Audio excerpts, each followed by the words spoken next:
మేలు కావాలంటే మనం ఏం చేయాలి?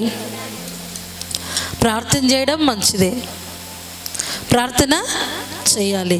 చూద్దాం బైబిల్ గ్రంథములో నుండి యోబు గ్రంథము 22వ అధ్యాయము 21వ వచనాన్ని చదువుదాం.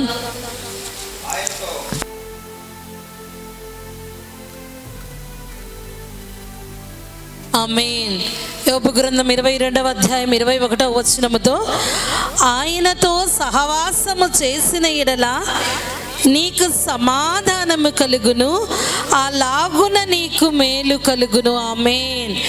సమాధానము మేలు కలగాలి అంటే మన సహవాసము దేవునితో, ప్రార్థించడం, పాటలు పాడడం, దేవుని వాక్యాన్ని వినడం, దేవుని వాక్యాన్ని చదువుకోవడం, దేవుని వాగ్దానాల మీద ఆధారపడడం, మనం మాట్లాడినప్పుడు ఇతరులకు దేవుని వాక్యం గురించి చెప్పడం, మనం పొందుకున్నటువంటి మేలులను తెలియచేయడం, దేవుని యొక్క నామ స్మరణలో మన హృదయము నిండా దేవుని వాగ్దానాలతో నింపబడి మన నోరు స్తుతి అని ఎల్లప్పుడూ స్తుతిస్తూ ప్రార్థిస్తూ పాటలు పాడుతూ దేవునితో మరి అంటుగట్టబడి ఏ విషయమైనా దేవుని దగ్గర విన్నవించుకోవడం, అవసరత, అక్కర, ఆపద దేవునికి చెప్పాలి. ఆనందమా, సంతోషమా, ఉల్లాసమా, దేవునిలో ఆనందించాలి. దేవునితో సహవాసము చేయగలగాలి. చాలామంది సహవాసము ఎలాగుంటుంది అంటే, దేవుని నమ్మినప్పటికీ, దేవుని యొక్క సన్నిధిలో ఎన్నో తీర్మానాలు చేసుకున్నప్పటికీ, ఆదివారం ఆరాధన సమయంలో దేవునితో సంతోషించి మిగిలిన వారమంతా లోకములో సంతోషించటం వలన మేలు సమాధానము కలుగదు. మన ఈ రాత్రి జ్ఞాపకం ఉంచుకోవాలి, సమాధానాన్ని ఎక్కడ వెళ్ళి కొనుక్కోలేం. మేలు దేంతోనైనా వెల చెల్లించి తెచ్చుకోలేం. మేలు మన జీవితంలో కలగాలి అన్నా, సమాధానముగా మనము జీవించాలన్నా దేవునితో సహవాసం, సంఘముతో సహవాసం, ఆత్మీయులతో సహవాసం, దేవుని మాటలను మాట్లాడుతూ దేవుని గురించి తెలియజేస్తూ మనం ముందుకు సాగాలి. మరి ఈ దినాన మనల్ని మనం పరీక్షించుకుందాం. ఎన్నో వాక్యాలు వింటున్నాం, ఎన్నో ఇబ్బందికరమైన పరిస్థితుల నుంచి దేవుడు మనలను, మన కుటుంబాలను విడిపించి విజయోత్సాహముతో దేవుడి సన్నిధిలో సాక్షిబిడ్డలుగా మనల్ని ఉంచాడు. కనీసం ఒక్కరికన్నా దేవుని గురించి చెప్పగలుగుతున్నామా? రోజులో కనీసము ఒక్కరితోనైనా ఈ దినము నేను ఇలా ఉన్నానంటే దేవుని కృప, ఈ దినమున నేను ఆరోగ్యముగా, సమాధానముగా, సంతోషముగా నేను నా కుటుంబము ఉన్నామంటే దేవుని కృప అని చెప్పగలగాలి. మనం చెప్పినప్పుడు దేవుని గురించి బాధలో, దుఃఖములో, బంధకాలలో ఉన్నవారు విని వారి బాధల నుంచి, వారి బంధకాల నుంచి విడుదల పొందగలుగుతారు. ఎవరైతే అనేకులను దేవుని వైపు త్రిప్పుదురో వారు ఆకాశ మండలములోని జ్యోతిలను పోలిన వారై ఉంటారు. దానియేలు గ్రంథములో ఉంది. స్టార్స్ అంటే ఏంటివి? నక్షత్రాలు. ఆకాశములో జ్యోతులు అంటే నక్షత్రాలు. నక్షత్రాలాగా దేవుని ప్రియ బిడ్డలుగా మనం ఉండవలసిన వారం.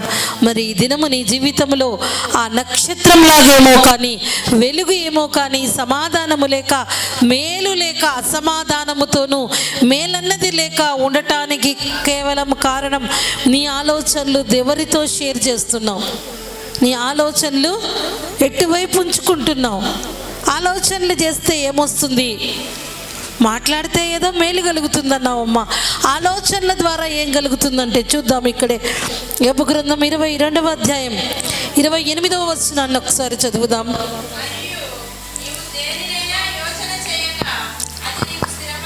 ఆమేన్. యోచన అంటే ఆలోచించడం. మొదటిగా ప్రార్థిస్తున్నావు, ప్రార్థన చేస్తున్నా, నీవు పాటలు పాడుతున్నావు, దేవుని వాక్యం మీద ఆధారపడుతున్నావు, అన్నీ బాగున్నాయి. అలాగన మేలు సమాధానము కలుగుతుంది. ఇవన్నీ అయిపోయాక ఏం ఆలోచిస్తున్నారు? ఈ దినమున నీ ఆలోచన విధానంలో మార్పు రావాలి. చాలామంది జీవితాలలో వాడు మారడు, అది మారదు, ఇది తీరదు, అది కుదరదు, ఇలాంటి మాటలు పలుకుతున్నారు.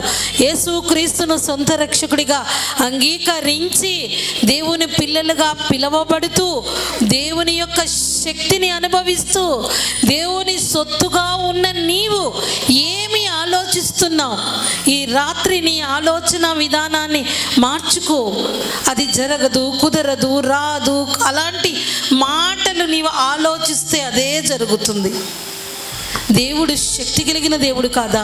నీవు దేవునితో సహవాసం చేస్తే సమాధానం కలుగజేస్తా, మేలు కలుగజేస్తానన్నాడు. నీ సమస్యను, నీ సంతోషాన్ని దేవుని దగ్గర విన్నవించుకునే నీవు, ప్రభా నా స్థితి ఇదయ్యా, నా పరిస్థితి ఇది తండ్రి, నా సంతోషానికి మీరు ఇచ్చిన ఆశీర్వాదం కారణమని అన్నీ దేవునితో విన్నవించుకునే నీవు ఆలోచనలు మార్చుకోవాలి. కొంతమంది ఆలోచిస్తారు, ఈ అప్పుయే తీరదు. ఎంతమంది జీవితంలో అద్భుత కార్యం చేయాల దేవుడు. అనారోగ్యం, ఈ అనారోగ్యము పోదనుకుంటారు. నువ్వు అట్లా అనుకుంటున్నావు, నీకు అదే ప్రాప్తిస్తూ ఉంది. ఫస్ట్ ఆఫ్ ఆల్ నీ యొక్క సహవాసము దేవునితో ఉండాలి. నీ ఆలోచనలు ఉన్నతమైనవిగా ఉండాలి. నీ ఆలోచనలు ఉన్నతమైనగా ఉండాలి. కారణం ఏంటి అంటే దేవుని నమ్మి దేవునితో సహవాసం చేసే మన ఆలోచన కర్త మన దేవుడే. నీ ఆలోచన కర్తను లోకంలోని సంబంధమైన లోక విషయాలను ఉంచుకొని నోటితో స్తుతించటం వలన ప్రయోజనము లేదు. ఆదరించేవాడు నీ కుటుంబ మనుషులన్నాక జీవితంలో సమస్యలు రాక మానవు. సమస్యనా నీవు సెటిల్ చేసుకోవడం కాదు కదా. మన సహవాసము దేవునితో అయినప్పుడు దేవుడు సహాయము చేయడా? ఆయన శక్తిని బట్టి మనము ఈ రాత్రి నుంచి నువ్వు ఆలోచించాలి. దేవుని యొక్క శక్తిని గురించి నువ్వు ఆలోచించాలి. దేవుడు ఎంత శక్తిమంతుడు! ఆయనకు అసాధ్యమైనది ఏది లేదు. ఆయన కాదు అన్నది ఏది లేదు. కేవలము నీవు నమ్మలేకపోవడాన్ని బట్టే నీవు మన నోటితో చెప్తున్నావు, మనసులో ఆలోచనలో అది జస్ట్ కుదరదులా, అది అయ్యే పని కాదు అనుకుంటున్న కారణాన్ని బట్టి నీ జీవితంలో నీ ఆలోచనల విధానాన్ని బట్టి మాత్రమే నీవు కావాలనుకున్నవి, నీవు అనుభవించవలసిన ఆశీర్వాదాలు అనుభవించలేకపోతున్నావు. ఈ రాత్రి దేవాది దేవునితో సహవాసము చేస్తానని తీర్మానము చేసుకున్న నీవు ఆయన ఆలోచనకర్తగా చేసుకుంటే, దేవా నీ తలంపులు నా తలంపులు వద్దు ప్రభా, నీ తలంపులతో నన్ను నింపు ప్రభా అని వేడుకోవాలి. ఎందుకంటే మన తలంపులన్నీ తలవంపులే.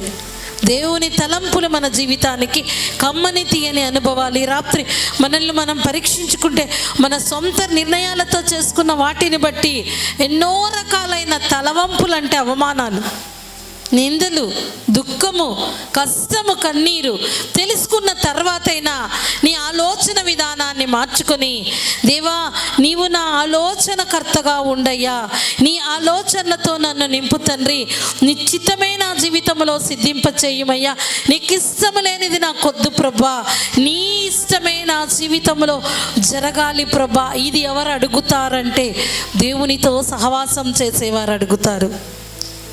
దేవునితో సహవాసము చేసేవారు అడుగుతారు. ఒక విషయాన్ని దేవుణ్ణి అడిగి 3 విషయాలు నీవు సెటిల్ చేసుకుంటే వాటి వలన ప్రయోజనం ఉండదు.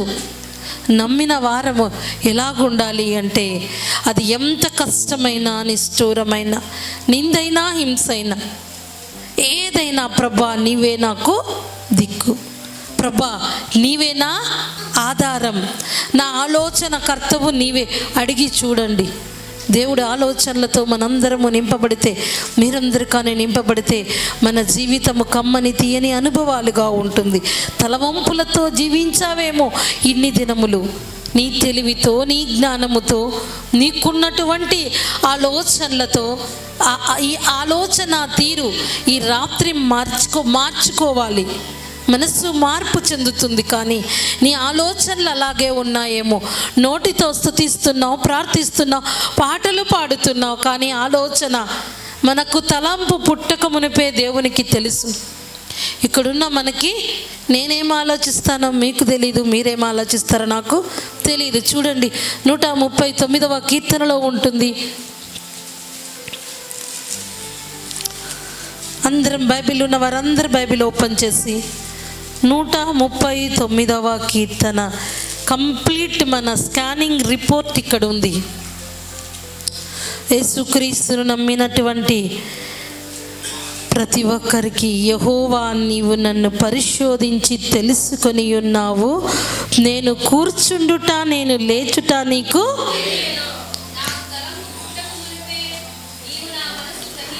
ఆమేన్. చదువుతాను చూడండి.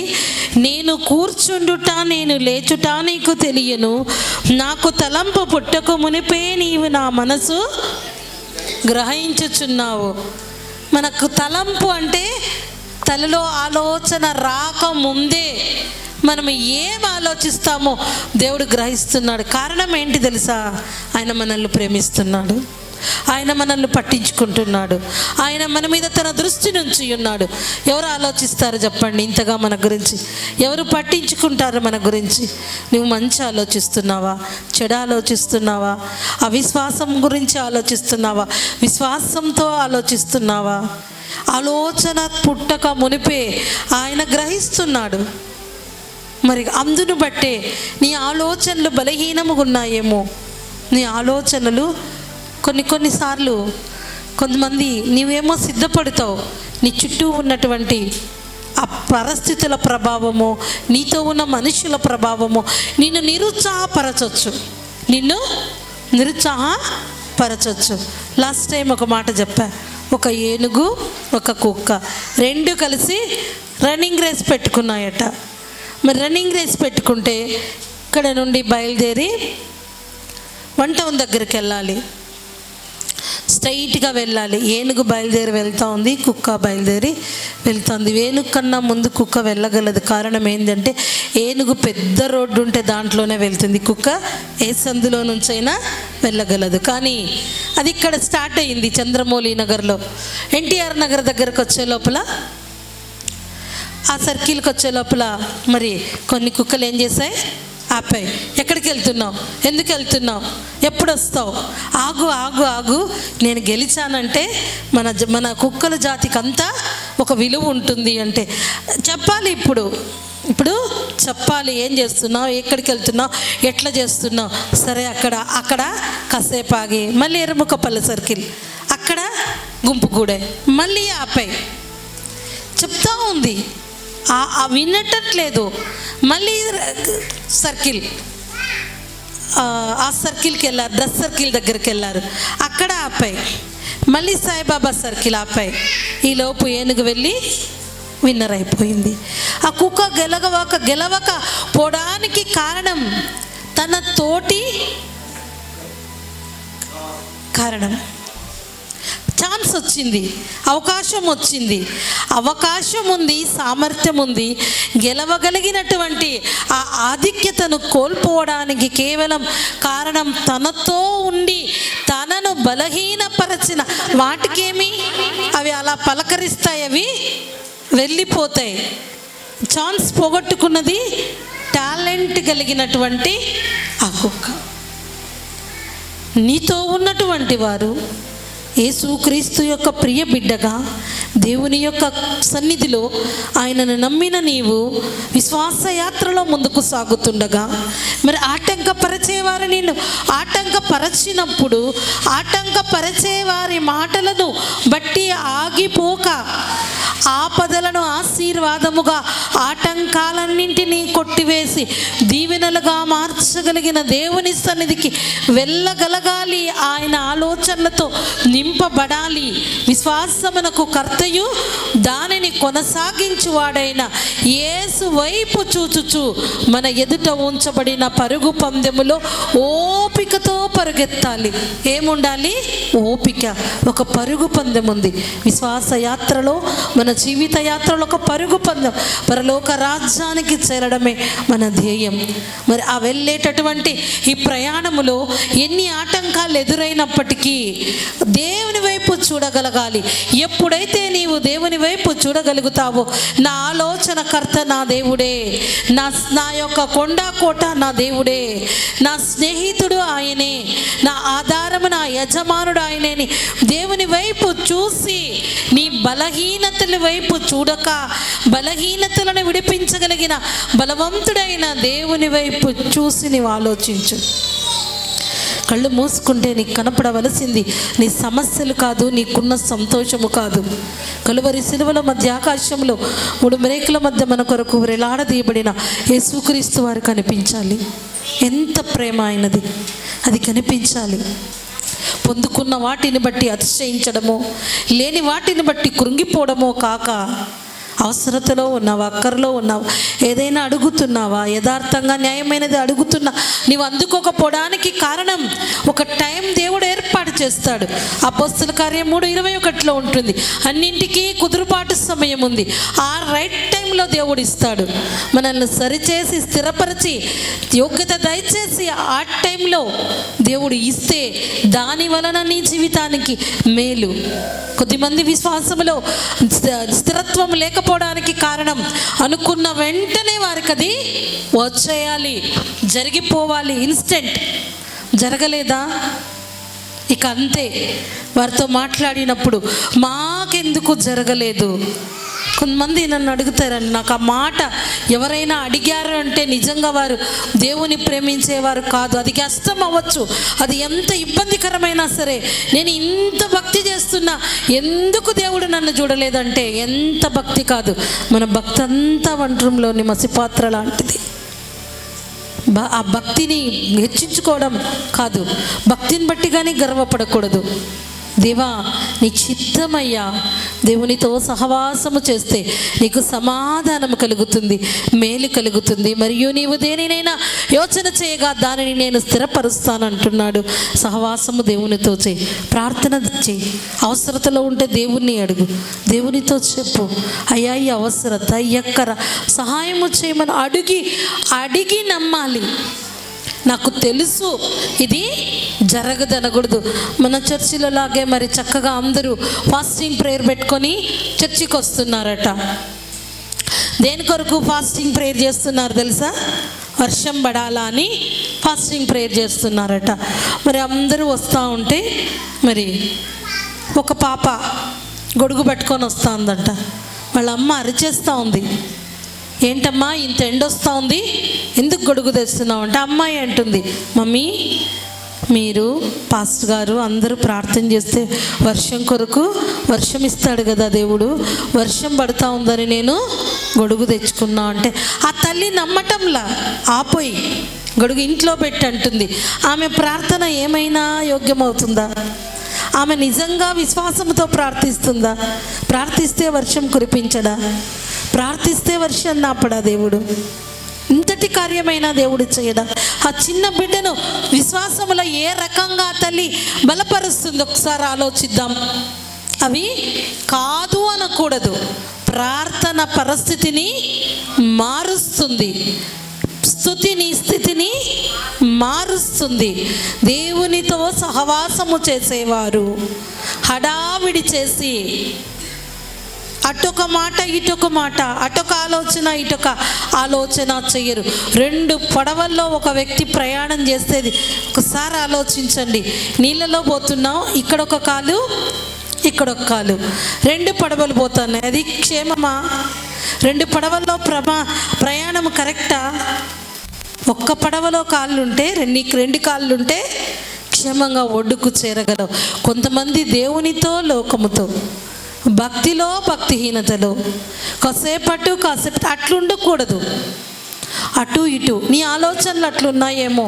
మనిషివేమో ప్రభు సన్నిధికి వస్తున్నావు, ప్రార్థన ఏమో చేస్తున్నావు, నీ ఆలోచనలు అటు ఇటు ఉన్న ఈ రాత్రి అటు ఇటు కాక విశ్వాసమునకు కర్తయు దానిని కొనసాగించువాడైన యేసు వైపు చూచుచు మన ఎదుట ఉంచబడిన పరుగు పందెములో ఓపికతో ముందుకు సాగగలిగినట్లయితే నిజదేవుడు జ్యోతిర్మయుడు లోకరక్షకుడైన దేవుడు ఆయనే ఆలోచన కర్తయ్యి మనలను, మన కుటుంబాలను, మన సంఘాన్ని నడిపించాలని దేవుడు ఈ రాత్రి మనతో మాట్లాడుతున్నాడు.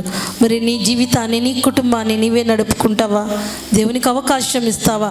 దేవుని నమ్మిన మనము, దేవునికి మన జీవితాన్ని సమర్పించుకున్న మనము, మన యజమానుడిగా, మన నావికుడిగా, మన నాయకుడిగా ప్రభైన యేసుక్రీస్తు వారు ఉండగలగాలి.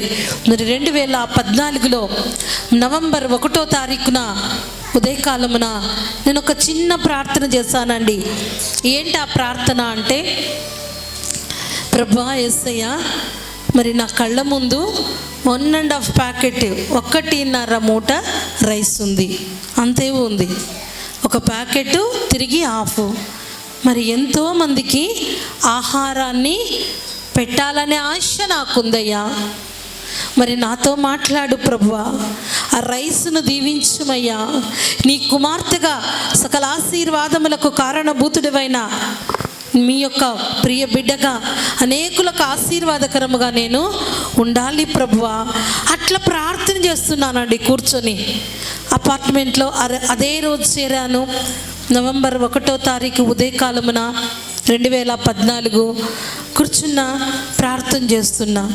చూడండి, ఒకవేళ అవి చూసి వాడుకుంటే 2 నెలల్లో, 3 నెలల్లో, 5 నెలల్లో మేమే తినేవాళ్ళం. అట్లా ప్రార్థన చేశాను. కళ్ళు మూసుకొని ప్రార్థన చేసుకున్నాక దేవుడు నాతో ఆ మాటను ప్రేరేపిస్తున్నాడు. 5 రొట్టెలు 2 చేపలు 5,000 మంది తిని 12 గంపలు మిగిలిన ఆశీర్వాదాన్ని దేవుడు జ్ఞాపకం చేశాడు. వెంటనే ఆ రోజు మరి ఆ బియ్యం ప్యాకెట్ మీద చెయ్యించి ప్రార్థించానయ్యా, నిజమే 5,000 మంది జనం ఉన్నారు అక్కడ. 5 రొట్టెలు 2 చేపలే ఉన్నాయి. అంతమంది తిని మిగిలాయి ప్రభా. ఆ ఆశీర్వాదాన్ని నాకు దయచేయమయ్యా. ఆ మాటని జ్ఞాపకం చేశావని వాటి మీద చెయ్యి పెట్టి ప్రార్థించాను. అదే ఆలోచనతో ఉన్నాను. 2014 నవంబర్ 1వ తారీఖు మొదలుకొని 2024 ఈ ఆగస్టు ఈరోజు 7వ తారీఖు వరకు ఎంతమందికి భోజనం పెట్టే కృప దేవుడిచ్చాడు. ఎంతమందికి ఆదివారము, శనివారము, క్రిస్మస్లో మరి ప్రతి ఆదివారము ఎంతమంది తిని ఉంటారు. ఇన్ని సంవత్సరాలు, ఈ 10 సంవత్సరాలు పైబడి ఈ ఆశీర్వాదానికి కారణం కేవలము దేవుని మాట. అదే ఆలోచన, నా దేవుడు కార్యము చేస్తాడు. ఇలా తరగని స్థిరమైన ఆశీర్వాదాలు పొందుకోవాలి అంటే, అనేకుల ముందు దేవుని యొక్క సాక్షులుగా ఉండాలంటే అడిగి విశ్వసించి నమ్మి అదే ఆలోచనలతో ఉండాలి. అడిగి అది కుదరదులే అని సెకండ్ ప్లాన్ చేయకూడదు. సెకండ్ ప్లాన్ చేసినామంటే అట్లే వెళ్ళిపోతుంది రూటు. మరి నీ ఆలోచన తీరేలాగుంది, మార్చుకోండి. దేవుని బిడ్డలుగా, దేవునికి మహిమకరముగా, అనేకులకు ఆశీర్వాదకరంగా ఉండాలి. చూద్దాం యెషయా గ్రంథం 55వ అధ్యాయం 7వ వచనాన్ని ఒకసారి చదువుదాం.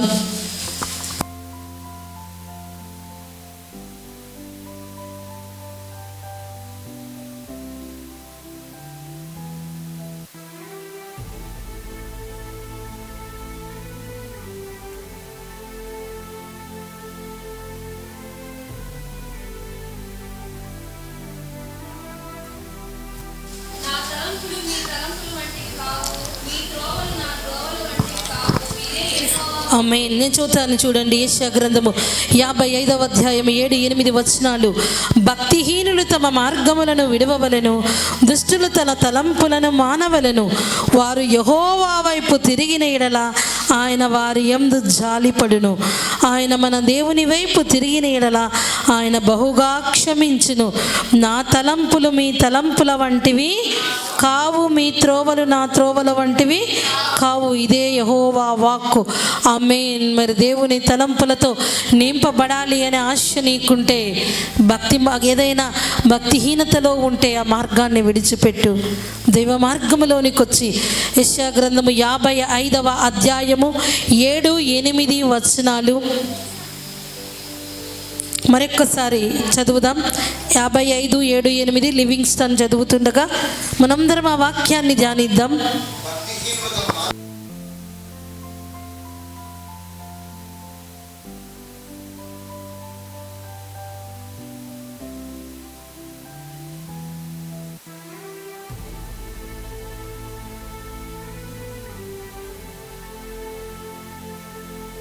ఆమేన్. మరి ఈ రాత్రి నీ యొక్క ఆలోచన మారాలి, దేవుని వైపు తిరగాలి.